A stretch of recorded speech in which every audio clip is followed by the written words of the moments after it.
وعباد الرحمن الذين يمشون على الأرض هونا وإذا خاطبهم الجاهلون قالوا سلاما وقال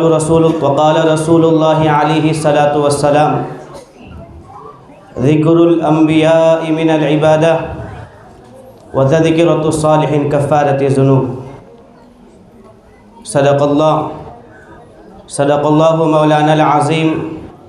وصدق رسوله النبي الأمين الكريم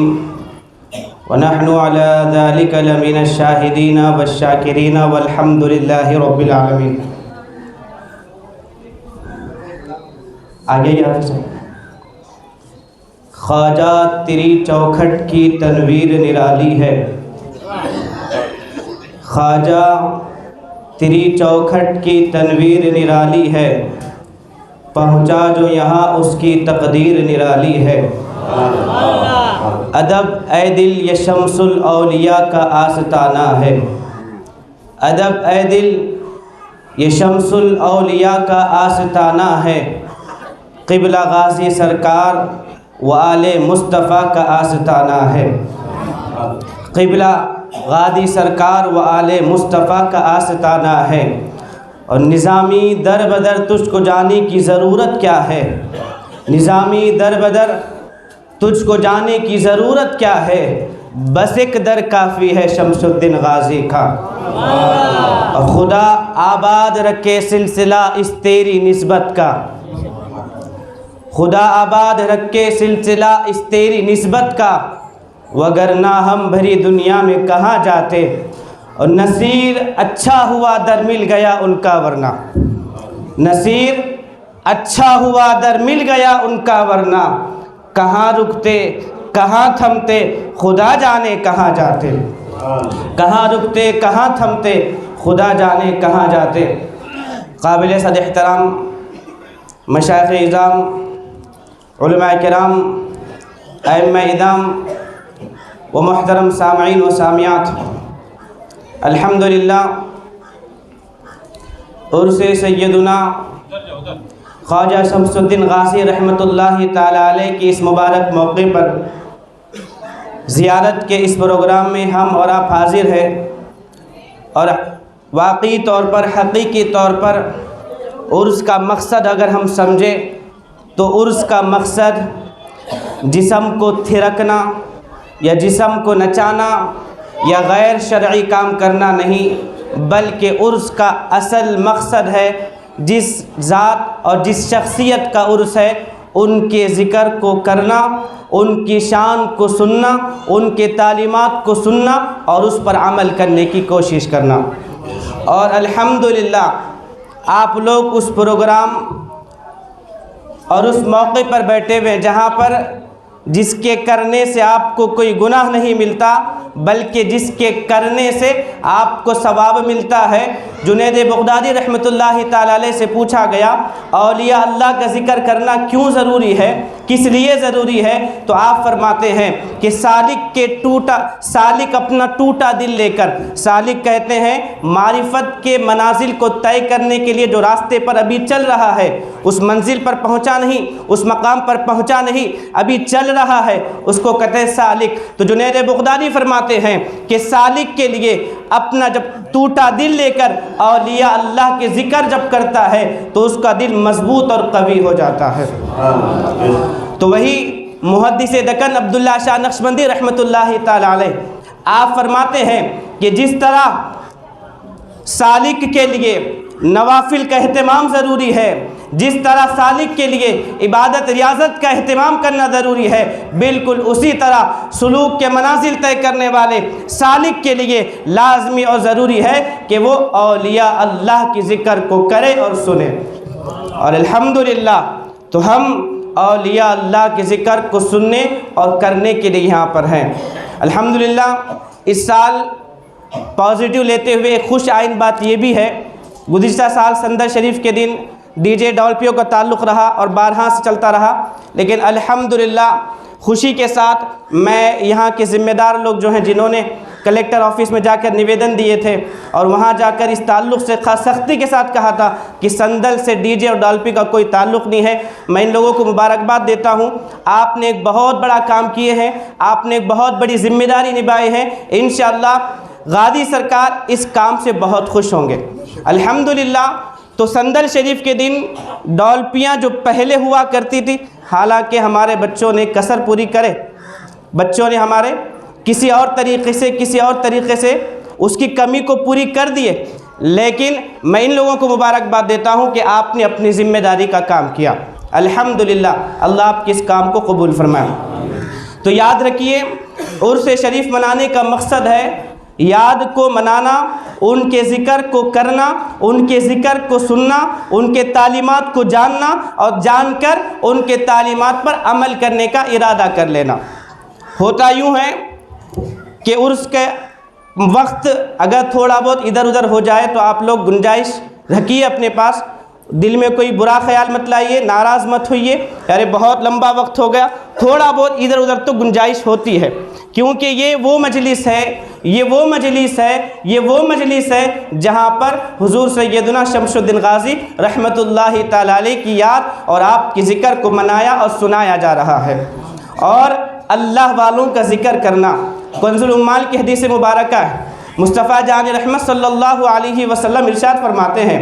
ذکر الانبیاء من العبادہ وتذکرۃ الصالحین کفارۃ ذنوب، کہ اللہ کے نبیوں کا ذکر کرنا۔ لوگ پوچھتے ہیں نا ولی کا ذکر کرنے سے ملتا کیا ہے، اولیاء اللہ کا ذکر کرتے کیوں ہیں؟ تو سنیں ذکر کرتے کیوں ہیں۔ اللہ کے رسول علیہ السلام فرماتے ہیں کہ انبیاء کا ذکر کرنا عبادتوں میں سے ایک عبادت ہے، اور اولیاء اللہ کا ذکر کرنا گناہوں کا کفارہ ہے۔ اولیاء اللہ کا ذکر جب ہم کرتے ہیں تو اولیاء اللہ کی ذکر کے کرنے کی برکت سے، ذکر کرنے کی وجہ سے اللہ گناہوں کو مٹا دیتا ہے۔ کون بول رہے ہیں؟ کوئی وقت کا عالم، کوئی وقت کا امام یا کوئی حافظ یا کوئی اپنی ذاتی بات نہیں کہہ رہے ہیں، بلکہ شارع اسلام مصطفیٰ جان رحمت علیہ السلام کا یہ فرمان ہے کہ انبیاء اولیاء اللہ کا جب ذکر کیا جاتا ہے تو اولیاء اللہ کی ذکر کی برکت سے اللہ گناہوں کو معاف فرماتا ہے۔ اسی حدیث مبارکہ کو شعر میں بیان کرتے ہوئے حضور شیخ الاسلام والمسلمین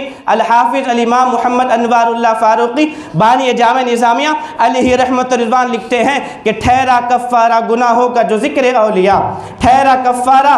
گناہوں کا جو ذکر اولیاء، اور از قسم عبادت ہے ذکر انبیاء۔ عزیزان محترم، عرس شریف اولیاء اللہ کے عرس کو ہم مناتے ہیں۔ اللہ خطبہ مسنونہ میں جس آیت کریمہ کی تلاوت کا شرف حاصل ہوا، اللہ فرماتا ہے وعباد الرحمن، اور رحمان کے بندے الذین یمشون علی الارض، جب زمین پر وہ چلتے ہیں ہونا، ان کی کیفیت بتائی گئی، ان کی صفت بیان فرمائی گئی، ان کی نشانی بتائی گئی، ان کی پہچان بتلائی گئی کہ رحمان کے بندے جب زمین پر چلتے ہیں تو عاجزی اور انکساری کے ساتھ چلتے ہیں۔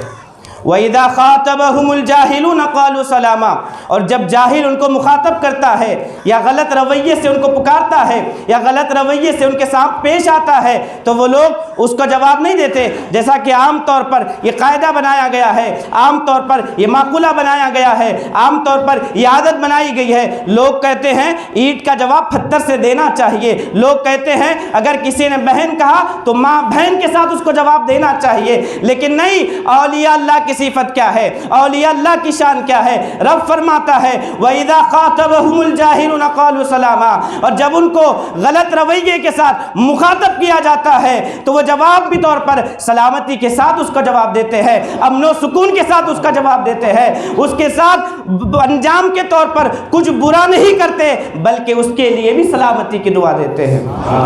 اللہ نے اپنے نیک بندوں کی یہ صفت اور یہ خوبی بیان فرمائی کہ رحمان کے بندے اس طرح ہوتے ہیں۔ پھر فرمایا والذین یبیتون لربہم سجدا وقیاما، اور اللہ کے نیک بندوں کی پہچان یہ بھی ہے، اللہ کے نیک بندوں کی صفت یہ بھی ہے، اللہ کے نیک بندوں کو جاننے کا طریقہ یہ بھی ہے کہ ان کی راتیں الا بلا فلا کرتے ہوئے نہیں گزرتی، ان کی راتیں یبیتون لربہم سجدا وقیاما، کہ وہ اپنی راتوں کو گزارتے ہیں اللہ کے لیے سجدہ کرتے ہوئے، اللہ کے لیے قیام کرتے ہوئے اپنی راتوں کو گزارتے ہیں۔ عزیزان محترم، تو یہ ہوتے ہیں اللہ والے اور اولیاء اللہ، اور انہی اللہ والوں میں سے ہم ایک ولی قدوۃ العارفین، زبدۃ السالکین، خواجہ خواجگان، خواجہ سیدنا شمس الدین غازی المعروف شیرن شاہ ولی رحمۃ اللہ تعالیٰ علیہ کے عرس کے موقع پر زیارت کی اس تقریب میں ہم جمع ہے۔ کون شمس الدین غازی رحمۃ اللہ تعالیٰ علیہ؟ وہ جو حسنی حسینی گھرانے سے آپ تعلق رکھتے ہیں، وہ شمس الدین غازی رحمۃ اللہ تعالیٰ علیہ جو کسی ولی کے نہیں بلکہ نظام الدین اولیاء، محبوب لوگوں کے محبوب تو بہت ہوتے ہیں، آپ ان کے خلیفہ ہیں جو محبوب الہی ہے۔ حضور خواجہ نظام الدین اولیاء محبوب الہی رحمۃ اللہ تعالیٰ علیہ کے خلیفہ حضور سیدنا خواجہ شمس الدین غازی رحمۃ اللہ تعالیٰ علیہ کی یاد کو منانے کے لیے ہم یہاں پر حاضر ہوئے ہیں۔ عزیزان محترم، دہمون خراسان سے آپ کا تعلق، دہلی کے ایک کچھ جوار پر آپ کی جائے ولادت، آپ کی ولادت ہوئی۔ جب آپ کی ولادت ہوئی تو وقت کے ایک بڑے بزرگ کے پاس جب یہ بات پہنچی تو آپ نے آپ کے والد محترم سید عبد الرحمن کو بلایا اور آپ کے ماتھے کو چوما اور چوم کر کہا، مبارک جو بچہ پیدا ہوا ہے یہ کوئی معمولی بچہ نہیں ہے، یہ لمبی عمر پائے گا اور اس کے ذریعے کثیر خلائق کو فائدہ پہنچے گا۔ آپ پیدا ہونے سے پہلے آپ پیدا ہوئے، آپ کا چرچا ہونے لگا، آپ کا شہرہ ہونے لگا، آپ کے آمد کی بشارتیں دی جانے لگی۔ اور یہ نہیں بچہ جب پیدا ہوتا ہے تو معلوم نہیں ہوتا ہے اچھا بنے گا کیا برا بنے گا، ڈولپی کے سامنے ناچنے والا بنے گا یا حضور غازی سرکار کے عرس کے زیارت کی تقریب میں بیٹھ کر غازی سرکار کے نام اور ان کے تذکرے کو سنے گا۔ پیدا ہونے کے بعد بچہ کیا کرے گا معلوم نہیں ہوتا ہے، لیکن پیدا ہونے والے بچے بھی، کچھ بچے ایسے ہوتے ہیں کہ پیدا ہوتے ہی ان کے چرچے، ان کے شہرے ہوتے ہیں کہ مبارک ہو یہ بچہ کوئی معمولی بچہ نہیں ہے بلکہ یہ فیض و کمال کے افضلین ترین درجے پر ہوگا۔ یہ مبارک بچہ وہ بچہ ہے جس سے کثیر مخلوق کثیرہ فائدہ حاصل کرے گی۔ وہ سیدنا شمس الدین غازی رحمۃ اللہ تعالیٰ علیہ کی بارگاہ پہ ہم ہیں اور ہمیں اس نسبت پر ناز ہے، ہمیں اس سے تعلق، ہم اس بات پر ناز کرتے ہیں۔ الحمدللہ الاں بلاں فلاں سے لوگ جڑے، کسی دنیاوی لیڈر نے اگر شولڈر پہ ہاتھ رکھا تو لوگ کہتے ہیں ارے اس کا میرے اوپر ہاتھ ہے، ارے اس کا میرے ساتھ ہے، جانتا ہے میں اس کو جانتا ہوں، میرے ساتھ اس کی سیلفی ہے، دیکھ اس سے مل کے آیا، دیکھ فیس بک سوشل میڈیا پر دیکھو میں اس کے ساتھ ملا تھا، میں نے اس کی گل پوشی کی، میرے گھر میں وہ آیا تھا۔ تو اے سنی مسلمانوں، تمہیں فخر کرنا چاہیے، تمہاری نسبت کسی دنیا کے اونٹوں پر آنے والے کسی لیڈر سے نہیں، دنیا کی کسی عیاش یا اوبش قسم کے اوار قائد سے نہیں، بلکہ تمہاری اس قائد سے نسبت ہے، اس شخصیت سے نسبت ہے جس کی قائدانہ صلاحیتیں صرف دنیا ہی میں نہیں بلکہ دنیا میں بھی اور آخرت میں بھی کامیابی کے منازل کو طے کرائے ہیں۔ اسی لیے تو کہا گیا اللہ اللہ کرنے سے اللہ نہ ملے، اللہ اللہ کرنے سے اللہ نہ ملے، اللہ والے ہیں جو اللہ سے ملا دیتے ہیں، اللہ والے ہیں جو اللہ سے ملا دیتے ہیں۔ اولیاء اللہ کا مقام کیا ہوتا ہے، ان کی شان و شوکت کیا ہوتی ہے، آپ اس واقعے سے سنیں۔ آپ نے بارہا سنا ہوگا حضور غریب نواز رحمۃ اللہ تعالیٰ علیہ سلطان ہندوستان ہیں، آپ عطائے رسول آپ ہیں، رسول پاک علیہ السلام نے آپ کو دکن ہندوستان کی سرزمین پر بھیجا، آپ پیارے مصطفیٰ کے حکم پر ہندوستان آئے اور وہ اونٹ کا جو واقعہ ہے آپ نے اس کو بارہا سنا ہوگا، کچھ الگ انداز میں آج ہم اس کو سنتے ہیں۔ عزیزان محترم، غریب نواز رحمۃ اللہ تعالیٰ علیہ جب آپ آئے اجمیر، اب وہ پورا سفر ہے آپ نے بارہا اس کو سنا ہوگا، اجمیر شریف آپ جب پہنچنے کے بعد جہاں پر آپ نے پڑاؤ فرمایا، جہاں پر آپ نے قیام فرمایا، رکے تو اس وقت بادشاہ کا جو اونٹ چرایا کرتا تھا وہ اپنی اونٹ کو لے کر آتا ہے اور کہتا ہے مہاراج آپ کے حلیے کو دیکھا، آپ کے لباس کو دیکھا، آپ کے پہناوے کو دیکھا اور دیکھا کہ یہ تو ہم میں سے نہیں ہے، یہ تو کوئی باہر سے آنے والا ہے، یہ تو کوئی باہر سے آیا ہوا ہے، یہ ہمارے اجمیر کا تو نہیں ہے، یہ راجہ پرتھوی راج کی جو اس کے عوام ہیں یہ اس کے عوام میں رہنے والا تو نہیں ہے۔ تو جب اس نے یہ دیکھا کہ غریب نواز رحمۃ اللہ تعالیٰ علیہ ایک فقیر ایک درویش بیٹھے ہوئے ہیں، ان کے ہمراہ کچھ ان کے مریدین شاگردین ہیں، تو اس نے کہا کہ مہاراج آپ یہاں سے اٹھ کر جائیے، یہ اونٹ اونٹ کے بیٹھنے کی جگہ ہے۔ تو خواجہ صاحب نے کہا اچھا اونٹ کے بیٹھنے کی جگہ ہے، آپ پوچھتے ہیں بتاؤ کون سا اونٹ اس جگہ پر بیٹھنے والا ہے؟ تو وہ اونٹ کو چرانے والا چلا ہوا کہتا ہے کہ اونٹ دوسرے تو بیٹھ گئے تھے، جس جگہ پر خواجہ غریب نواز بیٹھے ہوئے تھے اس جگہ پر بیٹھنا ایک فربا صحت مند اونٹ بیٹھنے والا تھا، خوبصورت اونٹ تھا، بادشاہ کا پسندیدہ اونٹ تھا۔ آپ وہ شخص کہتا ہے کہ مہاراج معاف کرو، زحمت گوارا کرو، یہاں سے اٹھ کر چلے جاؤ، اور وہ جو راجہ کا اونٹ ہے وہ اس اونٹ کے بیٹھنے کی جگہ یہاں پر ہے۔ تو عزیزان محترم، اب وہ اونٹ راجہ نے کہا، غریب نواز نے کہا اچھا وہ اونٹ کے بیٹھنے کی جگہ ہے، آپ اونٹ کو اشارہ کرتے ہیں آ بیٹھ جا۔ اب اونٹ صبح کا وقت ہوتا ہے، اونٹ بیٹھ جاتا ہے، شام کا وقت آیا،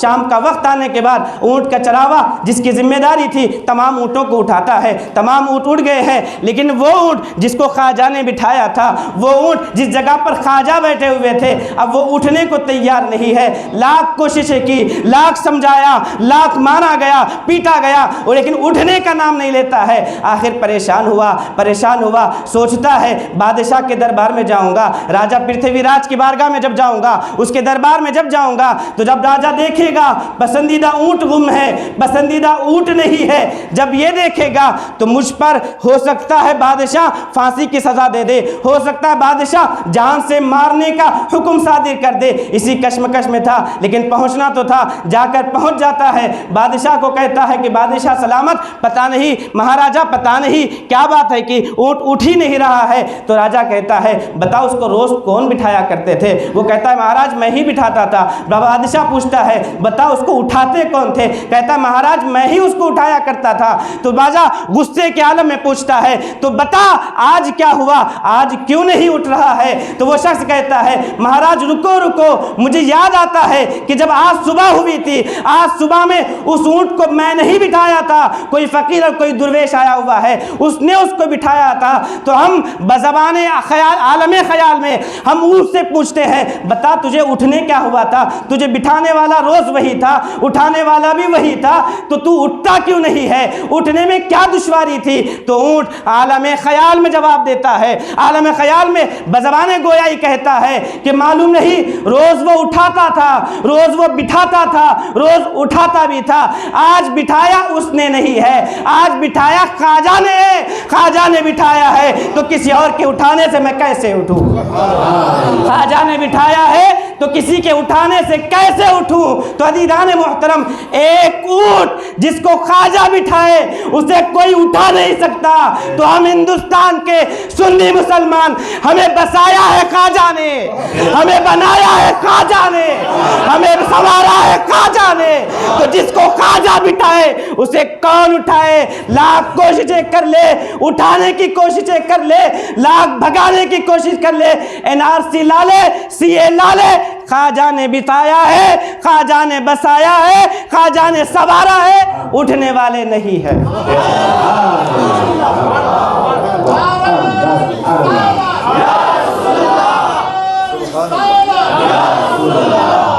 یہ ہوتی ہے اولیاء اللہ کی شان کہ جس کو ایک اونٹ کو بٹھائے تو کوئی اور اٹھا نہیں سکتا، راجہ ہو کہ مہاراجہ کوئی اٹھا نہیں سکتا۔ تو